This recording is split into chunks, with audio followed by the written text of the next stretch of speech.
Saya belum jawab. Boleh nggak sih? Yang di atas pengen punya suami yang keren, boleh nggak?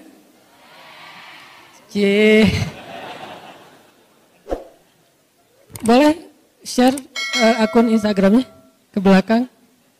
Diedit dulu tapi postingannya. Yang warnanya gelap diterangin ya. Kenapa boleh?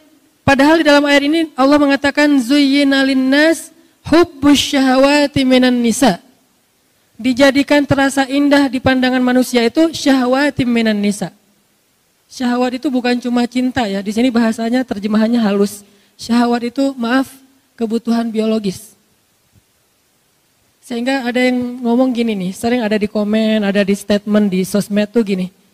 Nikah mah jangan karena hawa nafsu, tapi karena Allah. Sehingga kalau ada yang nanya ke saya, Ustadz tuh nikah nafsu gak sih? Nafsu saya bilang. Kalau gak nafsu gimana caranya? Wah Ustadz gak benar, berarti nikahnya gak ikhlas karena nafsu. Perhatikan firman Allah di surat Al-Mu'minun. Walladzina hum li furujihim hafidhun illa ala azwajihim. Orang yang menjaga, kemaluannya kecuali kepada istri-istri mereka.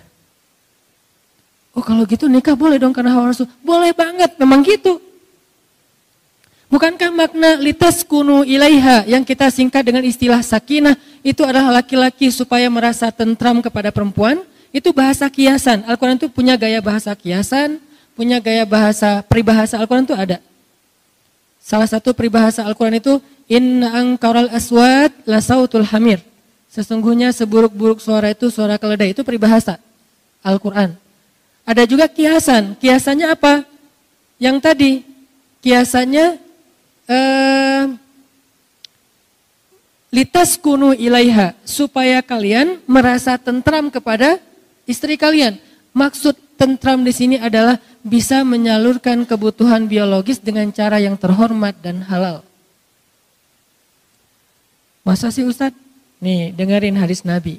Ada seorang sahabat nanya ke Nabi gini, ya Rasulullah, memangnya kalau seorang laki-laki menyalurkan kebutuhan biologisnya kepada perempuan istrinya, itu berpahala nggak sih Rasul? Syahwat kepada istri, pahala nggak sih Rasul? Nabi balik bertanya, kalau dia menyalurkannya kepada selain istrinya, dosa nggak? Dosa.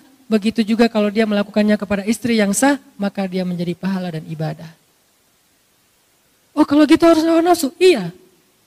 Walaupun itu bukan yang terpenting. Tapi Nabi meletakkan itu di awal. Ketika Nabi mengatakan pilihlah perempuan karena 4 hal. Yang paling depan apa? Fisik kan? Walaupun yang paling utama apa? Agama, iman. Tapi Nabi nggak meletakkan agama di depan padahal agama paling utama. Kenapa? Nabi itu kalau ngomong yang realistis.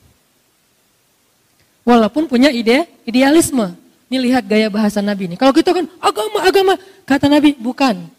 Fisik dulu, harta, keturunan, baru agama. Tapi kalau disuruh pilih, agama dulu. Tapi Nabi nyebutnya apa? Fisik dulu kan? Kan kita nggak tahu seseorang itu soleh atau enggak pas kita baru ketemu, baru lihat akunnya, ketahuan soleh atau enggak ketahuan. Pasti yang pertama kita lihat, hasil editan di ngedit semalaman. Wah, Korea banget nih. Korea yang dikasih hijab gitu ya. Boleh nggak kayak gitu? Boleh. Bukankah sahabat pernah mau menikahi seorang cewek, saking terjaganya dia nggak ngelihat calon istrinya. Nabi nanya, kamu udah ngelihat belum wajahnya? Belum ya Rasulullah. Kalau bahasa kita, enggak ya Rasulullah, saya mah menjaga pandangan. Kata Nabi, jangan gitu, lihat coba. Nabi kan orangnya realistis. Oh gitu ya Rasul, boleh saya lihat? Boleh. Akhirnya dia stalking.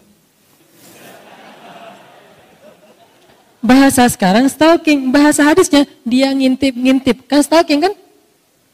Dia mengintip-ngintip dari kejauhan mana si cewek lagi keluar dari ruang kuliahnya. Oh itu, Masya Allah, Subhanallah. Saya pikir biasa-biasa aja, ternyata bidadari. Ini artinya dia stalking. Boleh nggak stalking? Boleh, selama postingannya masih aman. Begitu ada yang macam-macam, langsung unfollow. Di blok, jangan, kasihan. Unfollow aja. Dan jangan unfollow terus ganti akun, lihat pakai akun yang baru. Jangan. Biar nggak ketahuan, bikin 2 akun. 1 akun pencitraan, 1 lagi akun stalking. Enggak, bukan pengalaman. Pernah sih. Ini artinya teman-teman, ternyata dalam hadis boleh kita mencintai istri kita karena nafsu. Tapi itu kan bukan yang terbesar ya porsinya. Tetap ada porsi itu yang realistis lah. Sampai Nabi mengatakan salah satu di antara perbuatan sia-sia tapi berpahala adalah bercanda gurau dengan keluarga, istri dan anak. Nanti kita akan bahas tentang kata Nabi itu, kullu syai'in laisa lahu min dzikrillah fahuwa lahun. Segala sesuatu yang enggak ada unsur zikir di dalamnya itu sia-sia. Illa arba'u khisal, kecuali 4 perkara. 4 perkara ini enggak ada zikir, enggak apa-apa. 4 perkara ini cuman main-main doang, enggak apa-apa. 4 perkara ini senda gurau, enggak apa-apa. 4 perkara ini kata orang cuman sia-sia, gak apa-apa, malah berpahala. Ada gitu Ustadz yang sia-sia berpahala? Ada, saya emang cari yang kayak gitu-gitu. Ini angle yang jarang dibahas tentang Islam, biar kita tahu salah satu prinsip Islam itu teman-teman apa? Ayat yuridullahu bikumul yusra wa la yuridu bikumul usra. Ma anzalna alaikal qur'ana litashqa. Itu prinsip Islam. Allah pengen memudahkan kalian, Allah tuh gak pengen nyusahin kalian. Di surat Toha, tidaklah kami menurunkan Al-Quran untuk hanya ngebebanin kamu Muhammad. Enggak. Al-Quran itu tidak diturunkan sebagai beban. Syariat itu bukan sesuatu yang ribet. Justru Islam itu yusr, kemudahan. Salah satu bukti bahwa Islam itu mudah, nikah. Itu bukti banget tuh. Nikah susah atau mudah?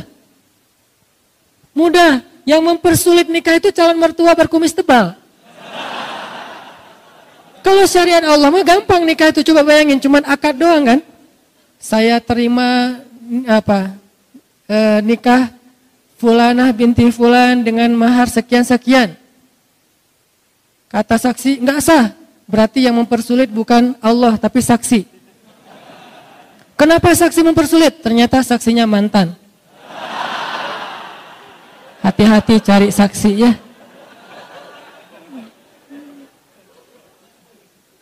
Udah akad benar? Enggak. Oh ulangi lagi. Sah saksi? Belum. Seharian enggak bakalan sah kalau saksinya adalah M bintang-bintang.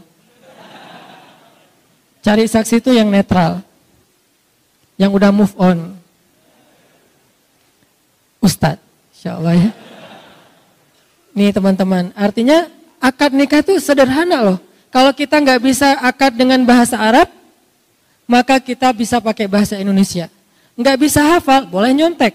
Salah bisa diulang, salah lagi bisa diulang. Nggak boleh sampai 3 kali salah, passwordnya dikunci, nggak ada tuh. Kan kalau akun yang lain 3 kali salah masukin password nggak bisa lagi ya. Kita harus detect lagi tanggal lahir, nama ibu, permainan yang disukai waktu kecil, segala macam. Kalau lupa gimana? Itu sulitnya birokrasi manusia. Kalau Allah mah asik-asik aja. Salah, ya udah nggak apa-apa ulang. Seharian diulang, Allah tungguin. Begitu benar sekali, sah, Allah bahagia. Malaikat bahagia, ngedoain kita tuh malaikat tuh. Sebetulnya nikah itu sederhana, cuman kayak gitu doang, mengubah status orang yang tadinya sentuhan aja nggak boleh, sekarang sentuhan jadi berpahala. Tadi saling ngelihat tuh nggak boleh, sekarang ngelihat berpahala. Salah satu hobi saya di rumah tuh lihat-lihatan. Maaf ya. Saya tuh kalau di rumah gini aja. Masya Allah. Tuh, wah, saya di rumah alhamdulillah ya. Jarang sholat sunnah kecuali sholat sunnah yang muqayyad. Kalau mutlak itu jarang. Sholat sunnah mutlak itu kan bebas ya kapan aja ya. Itu jarang.